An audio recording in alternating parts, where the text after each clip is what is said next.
Astronomie, astrophysique, cosmologie, astroparticules. Ça se passe là-haut, par Eric Simon. HE 1327-2326 est une étoile ancienne, peu banale.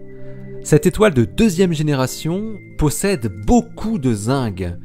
Des astrophysiciens se sont penchés sur son cas et en viennent à la conclusion que ce zinc n'a pu être apporté dans son nuage de formation que par une supernova produite par une étoile de première génération, mais une supernova elle aussi très particulière. HE 1327-2326 a été découverte en 2005, malgré sa distance relativement proche de 5000 années-lumière. À l'époque, cette étoile était l'étoile la plus pauvre en métaux jamais observée. Elle a été détrônée depuis. Elle montre une métallicité de moins 5,6, ce qui veut dire que sa fraction fer sur hydrogène, par rapport à la valeur du Soleil, vaut 10 puissance moins 5,6, ce qui fait 2,5 millionième. Cette très faible teneur en fer indique qu'elle est une étoile de deuxième génération, de population 2, avec très peu d'éléments plus lourds que l'hydrogène et l'hélium. À l'époque de sa formation, très peu d'étoiles de première génération, ou population 3, avaient déjà produit des éléments lourds et les avaient dispersés dans des nuages de gaz à même de former de nouvelles étoiles.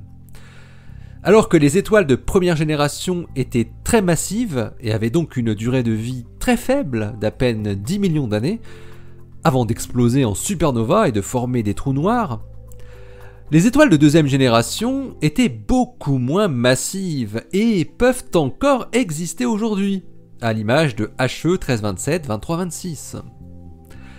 Les étoiles de deuxième génération comportent ainsi les éléments qui ont été forgés par les étoiles de première génération. Rana Ezzedine du MIT et ses collaborateurs ont observé HE 1327-2326 en mai 2016 avec le spectrographe Cosmic Origin Spectrograph du télescope Hubble.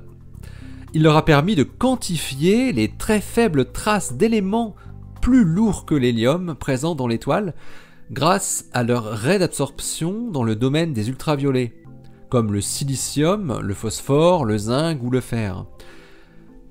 Et les astrophysiciens et astrophysiciennes ont été surpris de voir apparaître une grosse raie associée au zinc, la raie ZN1 à 2138 angstroms, tout à fait anormale pour une étoile de ce type, menant à une abondance relative zinc sur fer de 0,8, soit une abondance en zinc par rapport au fer 6,3 fois plus importante que celle observée dans le Soleil. Rana Ezzedine et Anna Frebel se sont alors adressés à des collaborateurs au Japon qui s'étaient spécialisés dans les simulations de la formation des étoiles de deuxième génération à partir des éléments des premières supernovas. Les chercheurs ont effectué ensemble pas moins de 10 000 simulations de supernovas dans de très nombreuses configurations, différentes énergies et différents paramètres géométriques et physiques. Leurs calculs indiquent que lorsque l'explosion de la supernova de 25 masses solaires est de symétrie sphérique, on parvient à reproduire la plupart des abondances des éléments observés dans HE 1327-2326, mais jamais celle du zinc. En revanche, certaines configurations dans les simulations produisaient la bonne abondance de zinc, ainsi que des autres éléments, mais il s'agissait de configurations très extrêmes. Une explosion à symétrie non sphérique produisant un puissant jet de matière accompagnant la naissance du trou noir. Les configurations à symétrie sphérique ne pouvaient pas produire du zinc disponible dans les quantités observées, car les éléments lourds produits dans l'étoile, et durant le processus de supernova, ont tendance à rester confinés autour du trou noir produit pour finir par y être absorbés. Seules les configurations d'explosion dont la symétrie n'est pas sphérique sont à même de disperser efficacement du zinc à grande distance, voire à très grande distance. Cette étude est la première du genre à fournir une preuve de l'existence de supernovas à symétrie non sphérique dans la première génération d'étoiles. L'énergie de ce type de supernova est elle aussi extrême, car elle devrait, selon les chercheurs, atteindre 5 à 10 fois la valeur classiquement attendue, en théorie, pour des supernovas normales, entre guillemets. Ces jets de matière seraient suffisamment énergétiques pour aller ensemencer des galaxies voisines, jusque-là vierges de tout élément lourd.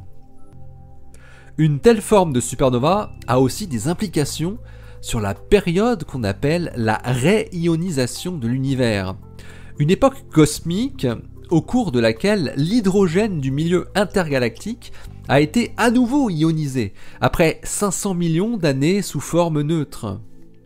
Cette réionisation s'est faite par le rayonnement ultraviolet intense des toutes premières galaxies et de leurs premières étoiles, ainsi que le rayonnement des supernovas qu'elles ont produites.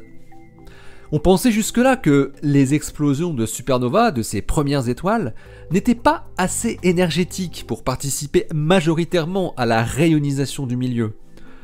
Mais si les premières supernovas étaient énergétiques comme celles que Ezedin et ses collaborateurs ont imaginées pour expliquer l'anomalie du zinc observée dans HE 1327-2326, alors ça change tout. Les premières supernovas pourraient bien être des actrices majeures dans la réionisation de l'univers. L'article de Rana Ezedin et ses collaborateurs est paru dans The Astrophysical Journal, le volume 876, daté du 8 mai 2019. Il porte le titre « Evidence for an aspherical population 3 supernova explosion inferred from the hypermetal poor star HE 1327-23-26 ». Allez, d'ici la prochaine, portez-vous bien, restez bien les yeux vers le ciel et les pieds sur terre. Salut!